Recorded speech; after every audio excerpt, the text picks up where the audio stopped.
Je voulais commencer par une première clarification à propos du boycott. Ce que je dis ne consiste pas à aller choisir parmi des offres, les offres existantes. C'est-à-dire que vous avez des offres qui ne vous conviennent pas, qui ne sont pas satisfaisantes, et on vous oblige à aller choisir. Ce que je dis, c'est que ceux qui prennent l'alternative peuvent aussi proposer des offres dans le cadre de ce système. Mon idée n'est pas de dire, par exemple, il y a une élection municipale, et puis tous les partis, les groupements d'indépendants qui sont en compétition, aucun des partis en compétition ne me satisfait, ne correspond à mes attentes. Et malgré tout, on m'oblige à aller voter. Mon propos n'est pas de dire ça. Mon propos est de dire qu'on peut aussi proposer une offre.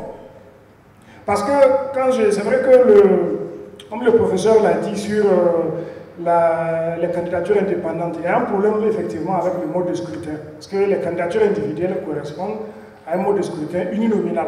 Surtout que nous avons un scrutin de liste où les candidats indépendants sont obligés de constituer des listes, comme des partis politiques. Mais je pense que juridiquement, ce n'est pas insurmontable. C'est-à-dire, si vous prenez la province du Cameroun, nous on en a fait l'expérience, je pense, en 2012, pour attaquer justement devant le Conseil constitutionnel l'interdiction des candidatures indépendantes. Je me rappelle que nous avions constitué des listes, 9 titulaires, 9 suppléants. L'objectif, ce n'était pas d'être vraiment candidat, mais c'était d'attaquer. On a été à la CENI qui a refusé de réceptionner, on a fait constater par un huissier, etc., etc. Et donc, ce que je veux dire par là, c'est qu'aujourd'hui, techniquement, juridiquement, pratiquement, il n'y a pas d'obstacle insurmontable à ce que ceux qui prennent l'alternative, qui veulent être candidats indépendants, constituent une liste et se présentent.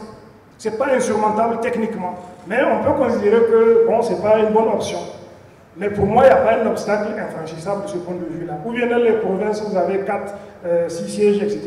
Les individualités, les personnalités, les citoyens qui estiment avoir de la compétence, de l'expérience, de la volonté pour servir le pays, aller siéger au Parlement, on peut constituer une liste, 9 titulaires, 9 suppléants, bon, constituer un petit mouvement politique, des logos pour respecter la loi électorale, aller déposer. Donc il n'y a pas d'obstacle.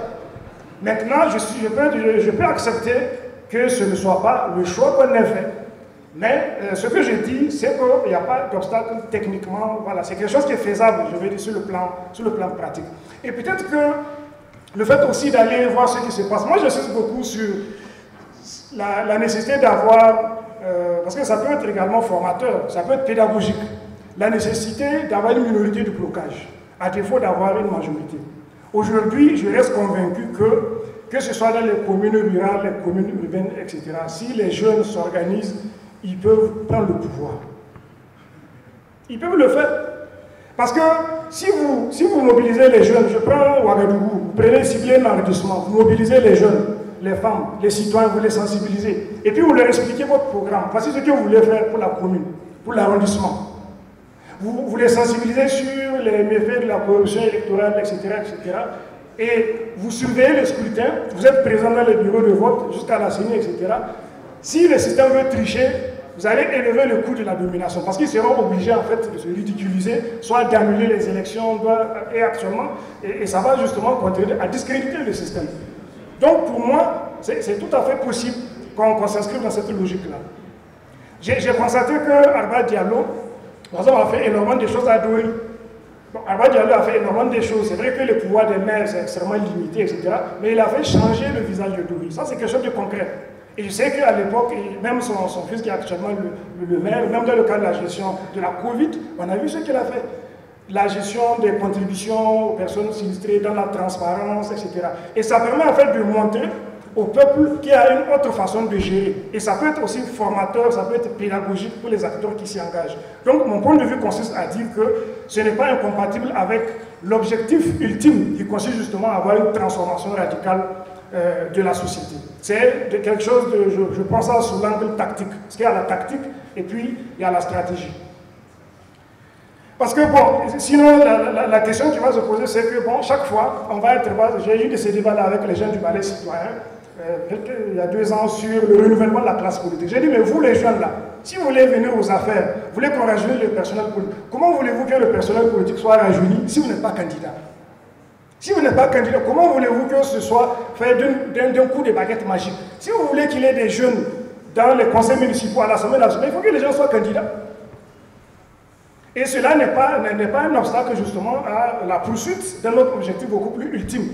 Voilà, qui peut être, donc ça peut être une tactique sur le court, le moyen et le long terme. Et si vous vous rappelez, même pendant la transition, il a fallu, parce qu'il y avait quelqu'un, un des députés, qui avait donné l'alerte sur le fait que les députés du CNT voulaient bénéficier des mêmes traitements que les députés. C'est quelqu'un qui a donné l'alerte à l'intérieur et il y a eu une vive émotion, il y a eu une vive polémique et ils ont été obligés de revoir leur copie. Même dans les commissions, comme la commission de la réconciliation et des réformes, etc., je sais qu'il y a eu beaucoup de débats sur les... Parce qu'il y avait des gens là-bas qui ont dit non. On a dit que la prise en charge des membres de la commission, c'était 250 000, ça a été annoncé. Il y avait des gens qui voulaient qu'il y ait d'autres avantages. Et parce qu'il y avait des gens dans la commission qui avaient dit non, voilà, ça ne s'est pas passé comme ça. Donc les gens ont mis leur veto. Je me rappelle même dans la commission, parce que j'étais membre de cette commission, il y avait même quelqu'un qui avait dit que même le téléphone qu'il doit utiliser pour appeler ses camarades membres de sa sous-commission, il faut que l'État lui donne un téléphone parce que c'est un travail de l'État. Il y a un autre qui a dit qu'il ne va pas utiliser son ordinateur personnel pour faire le travail. Et moi, je me rappelle avec d'autres camarades, on a dit, mais moi j'ai un ordinateur, moi je n'ai pas besoin d'ordinateur pour ça. Et on a dit, bon, mais le travail que vous allez faire, bon, c'est une surcharge parce que vous avez autre chose. J'ai dit non. Moi, j'étais à l'époque directeur adjoint directeur par intérim du CGD à l'époque. J'ai dit non. Moi, j'ai un salaire au CGD et le fait que je travaille dans la commission, on n'a pas suspendu mon salaire. Donc, moi, je ne me sens pas concerné par ça. Et c'est parce qu'il y avait des gens qui étaient là-bas que, en tout cas, il y a eu un certain nombre de choses qu'on a pu éviter. Donc, mon idée, c'est ça, c'est qu'on peut, à petite échelle, de façon graduelle, montrer au peuple, même si c'est au niveau d'une petite commune, comme Mamadou Koulibaly est en train de le faire actuellement en Côte d'Ivoire. Parce que Mamadou Koulibaly, j'ai suivi sa campagne, il a pu être élu à la tête d'une... C'est vrai que c'est une petite commune, mais les gens voient ce qu'il est en train de faire au niveau de cette commune. Il n'a pas utilisé l'argent, la corruption pour se faire élire. Et il fait de belles choses à un niveau local. Ce qui peut les servir justement pour l'élection présidentielle, à condition justement que le système lui permette d'être candidat, ce qui n'est pas le cas aujourd'hui. Je voudrais revenir sur la question des candidatures indépendantes. J'ai écouté ce que Abdou Karim a dit sur les listes, les candidatures de liste et les candidatures uninominales. D'abord, il faut qu'on soit d'accord que les conditions actuelles dans lesquelles les candidatures indépendantes sont admises ne sont pas optimales pour ceux qui veulent un changement en profondeur. Entendons-nous bien là-dessus. Deuxièmement, dans l'admission des candidatures indépendantes, il y a eu de la mauvaise foi. Il y a effectivement eu une volonté d'en limiter la portée sur notre système. Parce que le texte du CNT qui a permis l'adoption des candidatures indépendantes a été inscrit même dans la Constitution. Ils ont inscrit dans la Constitution que les candidatures indépendantes sont admises, mais elles sont acceptées dans les limites fixées par la loi. Donc, l'affaire des listes dont tu parles là, c'est dans le code électoral. Alors, si vous êtes capable d'inscrire un principe dans la Constitution, qu'est-ce qui vous coûtait de changer le code électoral où il est question des listes?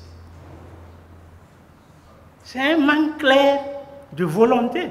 Or, même de 2015 à aujourd'hui, récemment, il y a eu encore un débat sur le code électoral à l'Assemblée.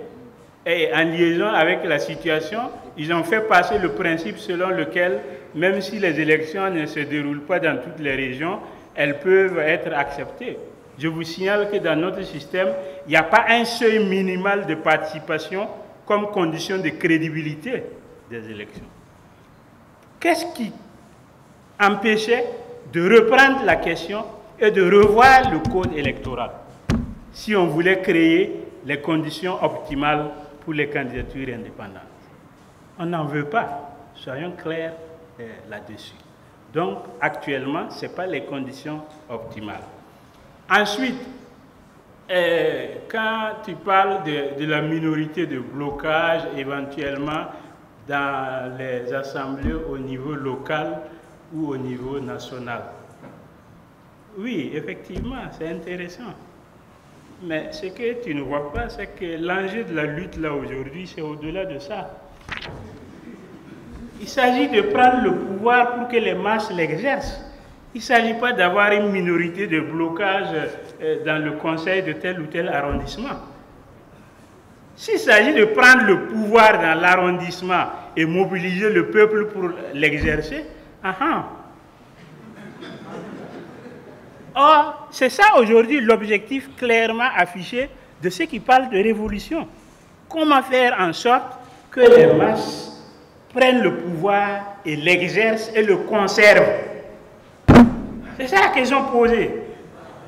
On n'en est pas à chercher à avoir une minorité de blocage dans telle assemblée locale. Non, non, non, non. Ce n'est plus ça l'enjeu. Pourquoi ce n'est plus ça l'enjeu? C'est lié même au processus de maturation du mouvement révolutionnaire dans notre pays. C'est ça. Aujourd'hui, à quoi ça sert d'avoir une minorité de blocage dans le conseil municipal de la ville de Ouagadougou? Maintenant, s'il s'agit de faire en sorte que les masses dans Ouagadougou puissent se mobiliser pour exercer le pouvoir dans la localité et décider, par exemple, du choix, de la gestion des parcelles, décider de la construction des écoles, décider de la question de l'eau. Or, vous voyez que ça, c'est autre chose. Voilà. Comment atteindre ça? C'est ça la question que nous devons nous poser aujourd'hui et que ceux qui veulent la révolution doivent se poser.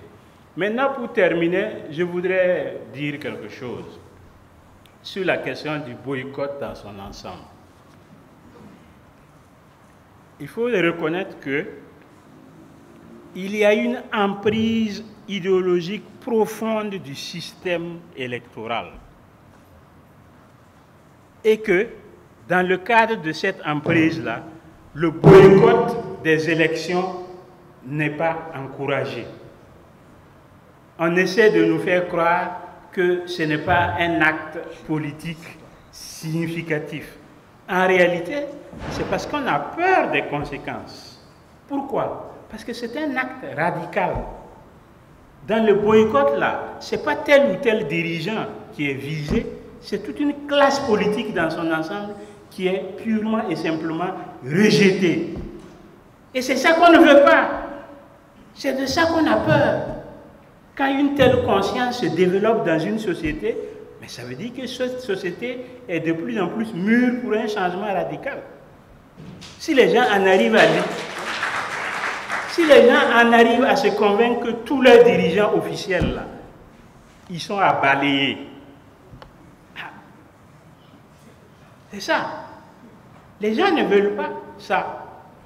Et il y a des institutions à la fois nationales, internationales, des organisations qui conditionnent les sociétés, qui conditionnent les populations pour leur faire croire que hors du système électoral, il n'y a pas de salut. Ça, il faut le reconnaître. Mais c'est précisément pour cela que le boycott est un acte politique fort, qui est l'expression d'une conscience politique élevée. Ah oui, parce qu'il faut pouvoir résister face à la pression idéologique des tenants de l'élection, qui ont tous les appareils idéologiques d'État à leur disposition pour nous conditionner et nous faire croire que si tu ne participes pas au vote, tu es un mauvais citoyen. Il faut une conscience élevée pour résister contre cela. Or, si justement on est convaincu que le changement n'est pas possible par les élections, il faut avoir le courage de les boycotter. Je termine par un point que Abdou Karim a soulevé qui m'a fait sourire dans le jargon des politologues, la distinction entre l'abstentionnisme conscient et l'abstentionnisme objectif. Quand tu as montré que il y a ceux qui s'abstiennent parce qu'ils sont politiquement conscients et ceux qui s'abstiennent parce que leurs conditions sociales les empêchent d'aller voter. En fait, il y a un lien entre les deux. Ceux qui sont dans des mauvaises conditions là, sociales, là, qui les empêchent d'aller voter, là, si on arrive à leur donner la conviction que le vote pourrait changer fondamentalement leurs conditions, ils vont se secouer pour aller voter. Mais oui. Donc, tant qu'ils ne votent pas, parce qu'ils ont le sentiment d'être écrasés par leur misère, c'est parce qu'en réalité, tacitement, implicitement, ils savent que le vote ne va pas les arracher à leur misère.